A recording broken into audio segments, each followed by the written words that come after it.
बलरामपुर गांव में कभी एक मेहनती किसान रहता था। सुबह से शाम तक वो खेत में काम करता रहता था। खूब पसीना बहाता था, फिर भी उसके दिल में गहरा दुख था, क्योंकि चाहे वो कितना भी ध्यान दे फसल उगाने में, उसकी फसल का स्वाद कुछ खास नहीं होता था। गांव वाले हैरान होकर कहते, इस किसान की फसल तो मट्टी जैसी फीकी है। लेकिन किसान जानता था कि उसने मेहनत में कोई कमी नहीं छोड़ी, बस लगता था कि किस्मत उसका साथ नहीं दे रही है।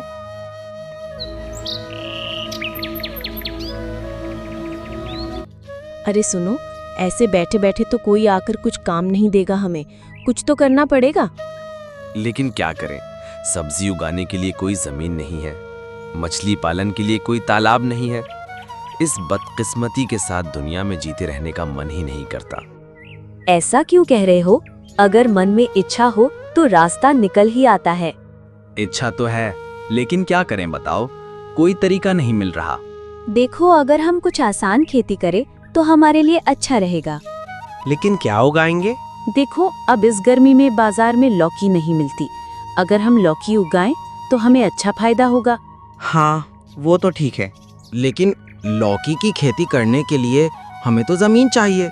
जमीन कहाँ से मिलेगी?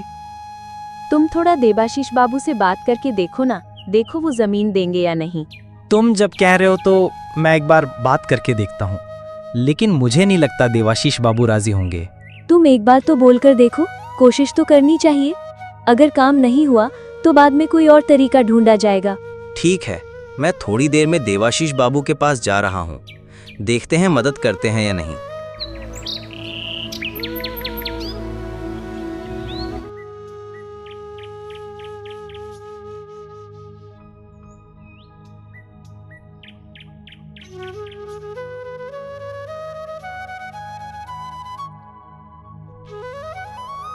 अरे हारू, ये दोपहर के समय मेरे घर क्या काम लेकर आई हो?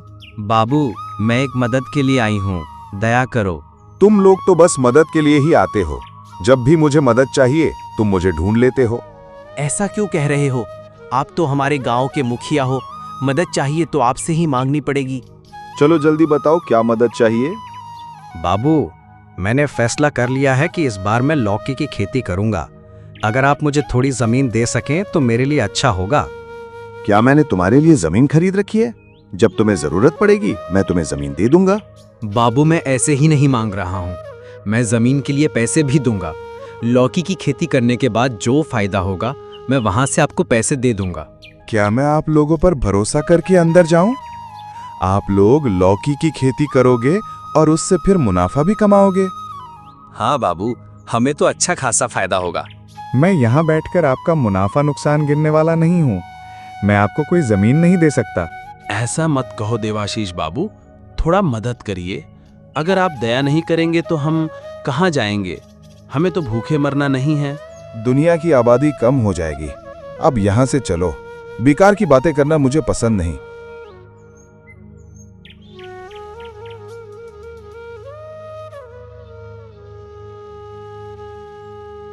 ये बाबू, ये हारू फिर से आपके पास आया था। छोटे लोगों के लिए अब काम क्या बचा है? पूरा दिन लोगों के पास मदद के लिए भटकते रहते हैं। क्या ये तुम्हारे पास मदद लेने आए थे? नहीं तो क्या। नहीं, ये तो लौकी की खेती करेगा। मुझसे जमीन मांगी। मैंने पूछा मैं इसे जमीन क्यों दूं? हाँ, तुम क्यों दोगे? अगर उसे लौकी की खेती करनी है तो अपने खुद की जमीन खरीद ले और फिर खेती करे। इसीलिए तो मैंने मना कर दिया। उसने कहा था कि पैसे देगा, फिर भी मैं राजी नहीं हुआ। लौकी की खेती से क्या फायदा होगा और तुम्हें भी क्या पैसे देगा? मेरी भी तो वही बात है। और ये लोग भी हैं, जब दिमाग में कोई भूत सवार हो जाता है तो इनसे मदद मांगने में इन्हें कोई शर्म नहीं आती। अगर शर्म आती तो खुद ही जमीन खरीद लेते। आपके पास आते ही नहीं। आपने मना करके अच्छा किया। एक बार मिल गए तो बार बार आते। इन छोटे लोगों के खेल में जानता हूँ, इसलिए ही मना किया। तो तुम कहाँ गई थी? सुबह से तुम्हें ढूंढ रहा हूँ। बाबू, इतनी गर्मी में तो घर में टिकना मुश्किल है। ये गांव थोड़ा घूम के आया हूँ, अब थोड़ा अच्छा लग रहा है। अच्छा किया तुमने। मैं तो उस गर्मी में गांव नहीं निकलता। मैं तुम्हें कहता गांव मत जाना। पहले बाबू ठीक है, तो बीवी के भी बहुत काम है, मैं अभी आता हूँ।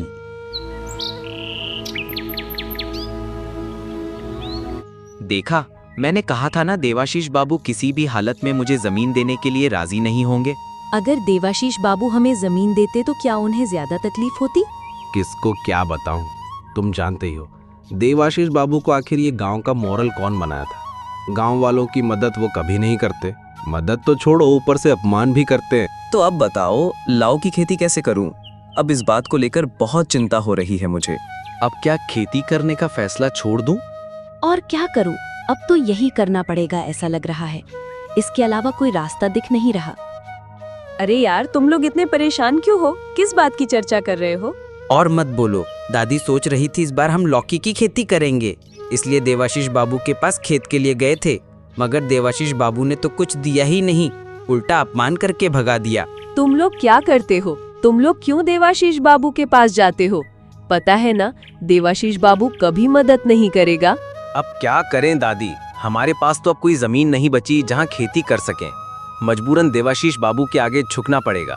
अभी तक कोई रास्ता नहीं मिला तुम लोगों को? नहीं दादी, अभी तक कोई उपाय नहीं मिला। मैं एक आइडिया देता हूँ। सुनो, लौकी की खेती तो तुम घर की छत पर भी कर सकते हो। घर की छत पर कैसे? जैसे जमीन में खेती करते थे वैसे इसमें कर लो।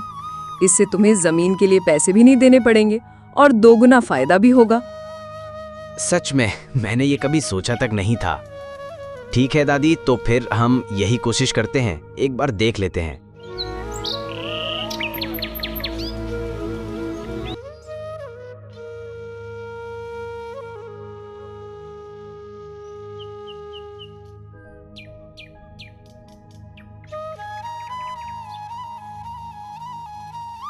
ओ बीबी, देखो देखो, हमारे लौकी कितनी अच्छी हुई है। हाँ हाँ, दिख ही रही है। इस बार हमारे पास कितने सुंदर फल हैं। अब हमें अच्छा खासा मुनाफा होगा, देखो। हाँ, देवाशीष बाबू ने हमें रोकने की बहुत कोशिश की थी, लेकिन किसी भी तरह वो सफल नहीं हो पाया। इस बार हम मुनाफा कमाकर देवाशीष बाबू को दिखाएंगे। ये सब संभव हो पाया उस दादी की वजह से। अगर बुढ़िया हमें रास्ता ना दिखाती तो हम कभी लौकी की खेती ही नहीं कर पाते। इस गर्मी में बाजार की हालत देखो, लौकी अच्छे दामों में बिकेगी, समझे? लौकी खाने से शरीर और दिमाग दोनों ठंडे रहते हैं। लौकी उठाने का टाइम हो गया है, अब इन्हें बाजार में बेचना पड़ेगा। ये लौकी जल्दी जल्दी तोड़नी होंगी, वरना ज्यादा पक जाएंगी तो बिकेंगी नहीं। तो चलो बुढ़िया को भी बुलाते हैं, वो हमारी मदद करेंगी। हम भी बुढ़िया को 2 लौकी दे देंगे। हाँ हाँ, वैसे भी बुढ़िया ने हमें जो मदद की है उसका ये तो कुछ हिस्सा ही है। तो चलो आज ही लौकी उठा लेते हैं, कल हम बाजार में बेचेंगे। अच्छा, मैं सारी व्यवस्था कर देता हूँ।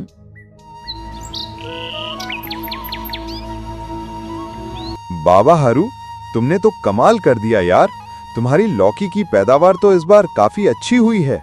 हाँ बाबू, अगर रोकना ही हो तो क्या रोक कर रखा जा सकता है? जिसकी पैदावार अच्छी होती है उसकी पैदावार तो अच्छी ही होती है ना। तुम तो मुझे चिढ़ा रहे हो। जरूर चिढ़ाने से कोई फायदा नहीं हारू। देखो, अगर मैं तुम्हें पूरी मदद देता तो क्या तुम अपनी मेहनत से कुछ कर पाते? अब ये सब बातें छोड़ो बाबू, अगर तुम्हें लौकी लेनी है तो ले सकते हो, नहीं तो थोड़ा हट जाओ, मेरे ग्राहक आ रहे हैं। हाँ हाँ, मैं तो तुमसे लौकी लेने आया हूँ। 2 दे कहता हूँ। दे दूंगा, कोई दिक्कत नहीं, लेकिन लौकी की कीमत बहुत है। बहुत मतलब सोने के भाव लौकी बेच रहे हो क्या? हाँ, सोने के भाव लौकी बेच रहा हूँ, क्योंकि इस बाजार में मेरे अलावा कोई और लौकी नहीं देगा।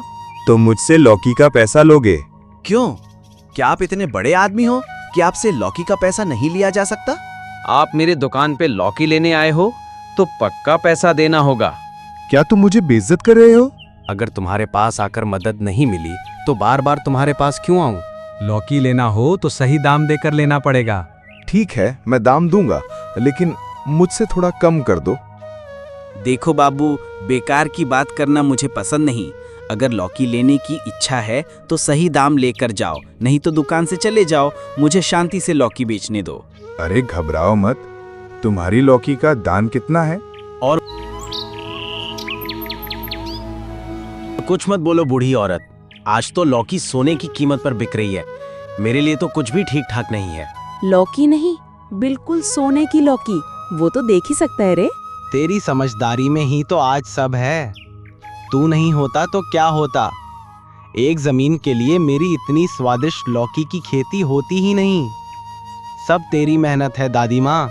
मेहनत कर तो मेहनत का फल मिलता है, और दूसरों के लिए किसी की जिंदगी रुकती नहीं हारू। ऊपर वाला किसी न किसी तरीके से इंतजाम कर देता है।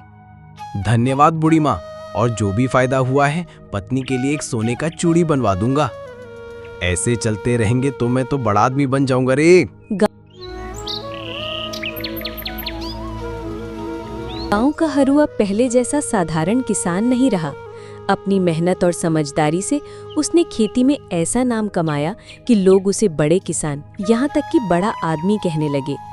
आज उसके पास सब कुछ है, जमीन, अनाज और नाम। कहा जाता है कि उसकी पैदावार इतनी अच्छी होती है कि दूर दूर से किसान उसके पास बीज लेने आते हैं।